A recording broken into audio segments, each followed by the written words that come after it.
po, dito sa Tagumpay Club, lagi nating pinapaalala, ang tunay na tagumpay ay hindi lang nasusukat sa yaman o titulo. Ang tagumpay ay nakikita rin sa mga relasyong binubuo natin, sa values na pinapasa natin at sa pananampalatayang nagpapatatag sa atin. Ayon kay Ms. Lana Fernandez, author ng librong What's in Your Hands, malaking concern niya ang parenting practices ngayon sa ating panahon. Kasi sabi nga niya, ito ang humuhubog sa mindset at behavior ng mga bata, kung paano tayo pinalaki at kung anong klaseng environment ang kinalakihan natin.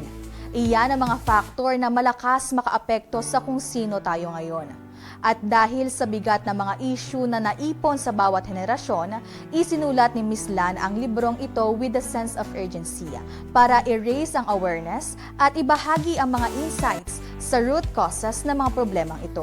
Sa mga pahinang librong What's in Your Hands, mapapaisip ka kung bakit may mga taong nawawala ng pag-asa at kung bakit minsan tinatanggap na lang nila ang kalagayan nila kahit pwede naman silang magbago o umasenso.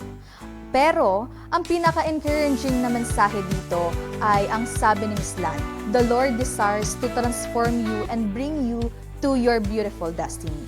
Hindi pa huli ang lahat. May layunin ng Diyos at may nasa kamay mo na pwede mong gamitin para simulan ang pagbabago.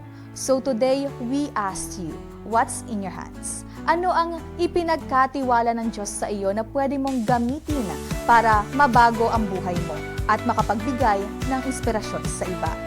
Dito sa Tagumpay Club, sama-sama tayong naglalakbay patungo sa tagumpay.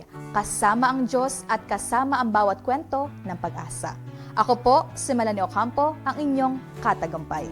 Curious ka ba sa mga ibinahagi ko? Don't miss the book What's in Your Hand by Ms. Lan Fernandez. Isang practical at empowering na guide para ma-discover at magamit mo ang gifts mo sa life purpose mo. Kung gusto mo magkaroon ng copy, madali lang. E-message ang Tagumpay It's All Good sa Facebook page para maka-order. Invest in your purpose. This book might just be the push you've been waiting for.